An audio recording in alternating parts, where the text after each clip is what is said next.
What's going on, YouTube? Welcome to Fresh Review. Today we got another important video. Once again, we got some My Hero Ultra Rumble gameplay in the background.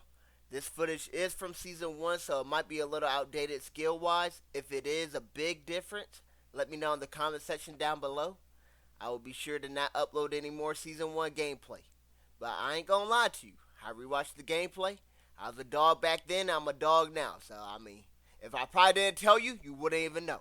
But we're not here to talk about the gameplay. The gameplay just complements the video. We're here to talk about how to avoid spoilers. And today I will be giving out the secret sauce. Spoilers can occur at any time, from anyone, and from anywhere. If you live long enough, I'm sure you got a TV show or a movie spoiled for you. Some spoilers are minor, and they do not affect your enjoyment of the show or the movie. Other spoilers are major, and they can completely ruin your experience. I came up with a masterful way to avoid spoilers, but will take a collective effort. Before I reveal the secret formula, let's go over the basic ways to avoid spoilers. The first way is watching it first. If a new movie comes out, watch it on opening night. If a new episode of your favorite TV show airs, watch it on the release. The sooner you experience it, the less likely you are to get spoiled. Did you catch that key word? It wasn't experience, it wasn't spoiled, it was less likely. So that is actually two keywords. But nevertheless, this method is great. I use it myself. I watched Avengers Infinity War on Thursday at 6 p.m. Not at midnight, I got it a few hours early. That was the earliest opening available at my movie theater. However, this method only worked because nobody leaked the story or the plot in advance. For instance, a new game called Suicide Squad Kill the Justice League just released recently. Even you pre-ordered the game and switched your time zone to New Zealand to play it sooner than people in America, you still could have gotten spoiled. Why? Because the game story was intentionally leaked before it even released. Potential leakers are the downfall of this method. Even you avoid reading the leaks for yourself. If anyone has seen the leaks, they could spoil it for you. That brings us to our next spoiler avenue, and that is social media. I'm on my phone every day. If you're watching this video, you're probably on your phone every day too. You subscribe to your favorite YouTubers. Hopefully, you're subscribed to me. And in the title or thumbnail of that YouTuber's new video, there's a spoiler. Of course, this isn't exclusive to YouTubers though. This can happen on X, Instagram, Facebook, or whichever social media app you use. We all know these social media apps have algorithms. So you clicked on anything related to that upcoming movie or whatever, TV show, anime, manga, a spoiler could pop up in your recommendation. We all know our phones eavesdrop on us. I sent a message to a group I'm in talking about a high school basketball team in the state of Texas. And one of the dudes in that group started getting videos about that team from the state of Texas, although he lives in New York. I didn't send him a video link or anything of that nature. It was just a text message. Perhaps it was a mere coincidence, but I doubt it. Because if you allow it, these social media apps will track your activities across multiple apps to gain a better understanding of the videos that will interest you. All this could increase your chances of spoilers. A solution to this would be to avoid your phone a few days before that movie release. Another solution would be to block the use of some keywords from appearing on your feed or your timeline on these apps. These are drastic measures, but they still do not make you immune to spoilers. That is because trolls do exist in the virtual world and in real life. You might even call some of these trolls your quote-unquote friends. These friends take great joy into watching you suffer and ruining your experiences, and could ruin the movie for you by giving you a spoiler. Those are the two key ways I thought about avoiding spoilers, because those are the two key methods I use to avoid spoilers myself. If there's a method you use to avoid spoilers, be sure to let me know down in the comment section below. I'd be eager to hear those. But now it's on to the point that you guys clicked on the video. You guys clicked on this video because you want to know how to avoid spoilers 100% of the time. Now, before I get the secret sauce, understand this will take a collective effort. Years ago, a movie called Morbius released.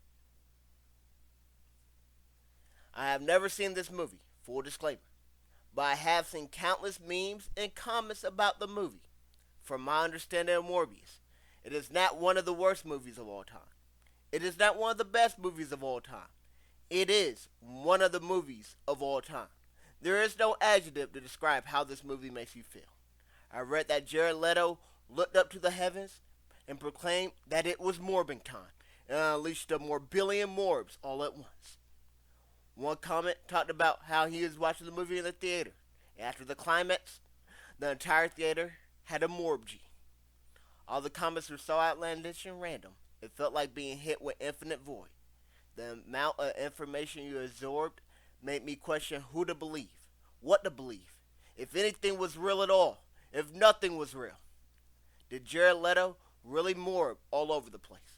Did he do it a more billion times or a more million times? After looking at reviews of some of my favorite YouTubers, plus the reviews on IMDb and Rotten Tomatoes, I don't have a desire to watch this movie. I have no desire at all. Although I am fairly certain that none of this actually happened in the movie.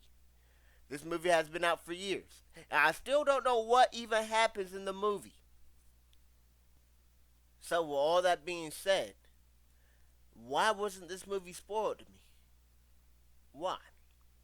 Because the community came together as a collective to type nonsensical comments and jokes and did not talk about the actual movie. Now, in this barrage of troll comments, actual spoilers could lay hidden. So we must use this method, come together as a collective, but we gotta take it up one notch. What we must do is troll on our main accounts and post outlandish memes, comments, and jokes. Then switch over to our burner accounts and give out fake spoilers. It's important to do so on the burner account because if you ever do a real spoiler or even a fake one on your real account, you're most likely to get banned because the commentator might not know if it's a real one or a fake one. So you gotta make sure you do it on the burner one. That's very important.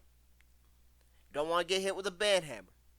But now, imagine a comment section filled with jokes, memes, trolls, real spoilers, and fake spoilers. You won't know what to believe. Even if you encountered the real spoiler, you wouldn't know if it was real or fake because there was another fake spoiler that you didn't know was fake that was out there that you read first or read after, and you like, yo, so who won, Goku or Vegeta? I saw Vegeta won. No, I also saw that Goku won. You don't know who won. So the only way to truly know who wins is to watch it yourself. Now, I gave you guys the secret sauce on how to avoid spoilers. I want to talk about what I define as spoilers, right?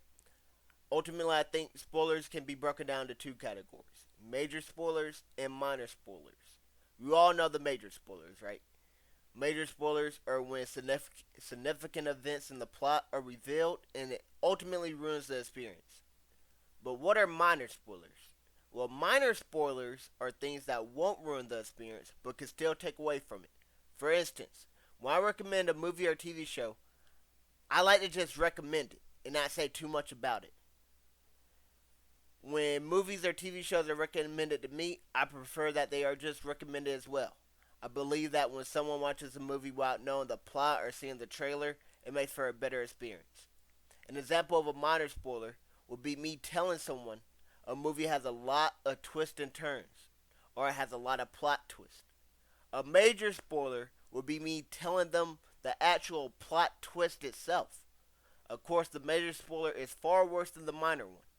However, the minor spoiler could still ruin the experience because now you're watching the movie and you're trying to predict and decipher every plot twist. And result, you're just not watching the movie how you normally would. This is different from saying that a movie is good or bad, right? This is different from that because when you say that a movie is good or bad or whatever the case may be, amazing, horrendous, remember my previous video where I talked about all the scaling, you aren't saying what makes it good or bad. Plus, it's just an opinion. Saying that a movie has a lot of twists and turns is not an opinion. That's more so a fact. Another example of a minor spoiler would be telling somebody that a movie is sad. If If a movie is sad, 9 out of 10 times that means somebody died. So now you're watching the movie and you're expecting somebody to die, right? So again, that could kind of take away from the experience. But that's enough about minor spoilers. I think you guys now get the gist. So in summary, I just want to recap real quick.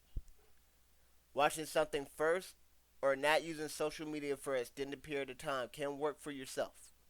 But ensuring that everyone avoids spoilers will take a collective effort. We must creatively and jokingly talk about the movie without revealing plot points and without giving out any major or minor spoilers. And we must combat real spoilers with fake spoilers.